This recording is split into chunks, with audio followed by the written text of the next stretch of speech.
well into pre-season now. How's it been going? Really good. I can't believe how quick it's gone. We've had people dipping in and out with obviously England commitments and a variety of other things, but we've been working really hard with what we've got to make as many connections as we can in this short time. We've got obviously a very, very new squad, lots of different combinations that have never really worked together before. But it's been great to have Nelly finally here in that shooting circle, and just building our court credit all over, just seeing what we can do. So it's been really good.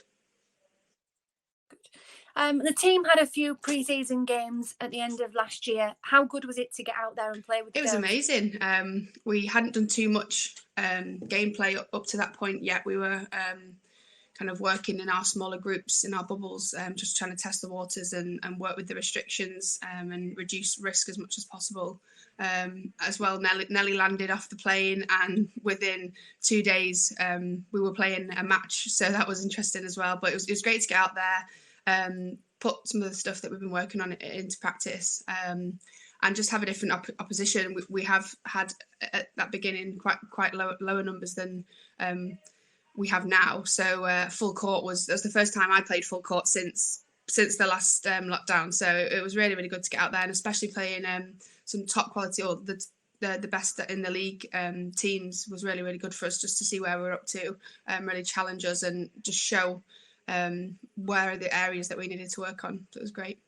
When the team reflected on those games afterwards, how did you feel that you went against those more established teams? Were you pleased with where you were at this stage? Yeah, I think we definitely, obviously, we always want to win when we're playing a match, but we weren't kind of turning up to those matches with the mindset that it was kind of be all and the end all, that we needed to be where we needed to be at that point. We'd only been together for a very little time up to that point, as I said, and we kind of were just finding our feet and finding each other's range. So set plays, etc., weren't really something that we'd kind of focused a lot of time on. We took those small wins. We took periods of play where we really thought that it worked and we connected, and then we pulled apart the times when it didn't. But it was really, really good for us to see what we needed to do and what we needed to maintain for that full game to take it to these really big teams that we want to be pushing in the league. You played keeper in that Rise Again festival. Is that a position you enjoy playing in? Yeah, any position you give me on the court, I'll grab with two hands. Predominantly played wing defence for the last couple of seasons, but having the option to go into that circle and mix it up has been really good for my game as well. I think we all have our roles in this squad, and we have to step up and take that role and do it to the best of our ability. We're definitely going to be a team that works as a unit of defence. With me at the back there, kind of 5 foot and nothing, is going to be tough with some of the taller shooters. But we're looking at our strategy and how we play and how we work together in that defensive end to turn that ball over before it gets to that one-on-one, which is a hard ball to take if that ball is on point and if that hold is good, which a lot of the shooters are really, really good at. So no, it's been really, really fun. But yeah, the opportunity to play on that court is all I'm bothered about, and Dan's really helping me to develop that goalkeeper position further. So yeah, I'm really enjoying it so far. Good stuff. You're a team that's just about 3 months old. How are the bonds forming, and are you feeling united as a team?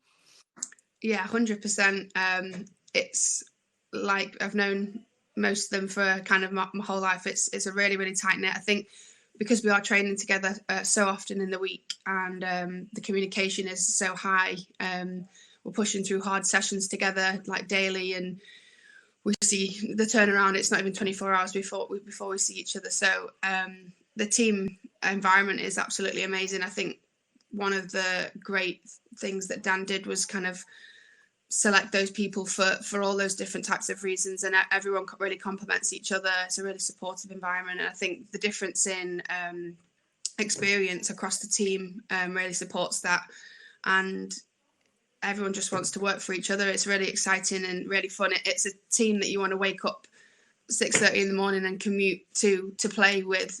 It's not it takes that kind of stress away, and you don't mind getting up for those early mornings.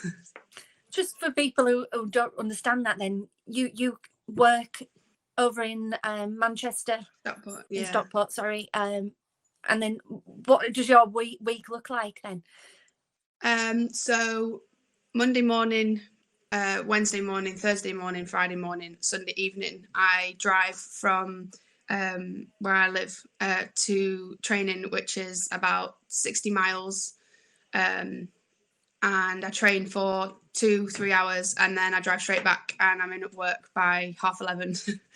And then I fill the full day at work, and then I coach in some of the evenings, but it's a commute that I do pretty much daily to get there. But it's a nice drive in the morning. The roads are really quiet at the time I need to set off. I grab a coffee, I have a nice routine, and I have a nice think. I've started listening to some podcasts on the way, which is something I've never done before, and really cleared my mind. So it does seem like quite a far travel. If I get a good playlist on, as I said, or a podcast, it just kind of whiz by, and I can't believe how quick these last, I think it's 15 weeks has gone. With us training every day, you'd think that it would kind of slog through, but it actually absolutely hasn't. It's kind of happened in a blink of an eye. But yeah, as I said, it's a team that you want to be training with. You kind of walk in and it's laughs and smiles, and then it's straight on the court and focusing in, and it's an environment where we're being pushed, and I'm really, really enjoying it. So it's not too bad. You work in education, as well as the challenge of playing netball, but how challenging is this moment with lockdowns and restrictions for you in education? Yeah, it's tough. I think it's hard to work through it as a teacher, and I'm sure it's hard to work through it in terms of the politics side of things and the decisions that they're having to make. And we're just trying to work through it as best as we can, and trying to make sure that the kids at the end of the day are getting the best education that they can, and looking at how we can not work around things, but how we can adapt our sessions, how we can go online, how we can make it engaging, how it can work for everybody. But everyone's in the same boat, so it's kind of been interesting, actually. I think there's some things that I've learned, and there's things that I will take from this change, and certainly working online and Zoom sessions have been really effective for training for some of the girls, and tapping in with girls, and just seeing that smiling face rather than it being a text. So but that's with coaching side of things. With school, yeah, same. They're having a tough time. Nobody really knows what's going to happen the next day at the moment. But school have been amazing. The program that they're offering online, as I said, and with weekly challenges and YouTube videos and things like that the kids are really engaged and they're enjoying it. So it's good to be a part of with Stockport Grammar. Before Christmas, the whole squad came to visit Headingley Stadium. Was that a worthwhile experience, and does it feel good to know that the team are part of a bigger sporting family? Absolutely. I shouldn't have been shocked, because I know Leeds Rhinos is such a prestigious company, but just listening to where the club has come from and how it's pulled through certain times, and how fans have supported it since way back when, and the community feel really was prevalent, and the facility was absolutely amazing. I can't believe I came off the motorway and I'd put the postcode in, and I thought, I've got the wrong postcode. I feel like it says I'm going to be here in 3 minutes, and I turned a corner and it was just there. It was huge, and took me by surprise. It's just been kitted out to the nines, and it's amazing in there. The facility is used for lots of other things which I had no idea about. They work with the community a lot. The Leeds Rhinos Foundation is amazing, the things that they do and the people, the outreach that they have, and I'm really, really excited to be able to be part of that and start contributing to that foundation. But we met as well some guest speakers, and we talked to the chair of the club, and it was just really nice to see how they've bought into the club and how we can. And we had a meeting after, and we set down our goals and our aspirations for the culture of the team. We talked about what we feel that we can bring to the team, and it was a really nice day for everybody to just connect even further off the court. So it was so exciting. I was definitely motivated to go on a run when I left.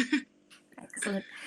And just finally, this week in pre-season, or the first 2 weeks back, have been a little bit different. Can you just tell us a little bit about that? Yeah, so naturally it's bound to happen with what's going on. We did have to take our training online just recently with the chance of a contact. So we were kind of waiting around just to hear back from that. We were working online. Sarah, our S&C coach, was really, really quick to adapt all of our programs to make sure that we could continue working away with what we had at home, whether that was like a tin of beans or a full set of weights. It was kind of different. We've worked on Zoom, checking in with sessions, doing our HIIT sessions, and we've just had to work around, obviously, the elephant in the room with COVID. And recently, a few teams have been affected. Just one positive case, obviously, because we are a bubble and a tight-knit group when we are on that court.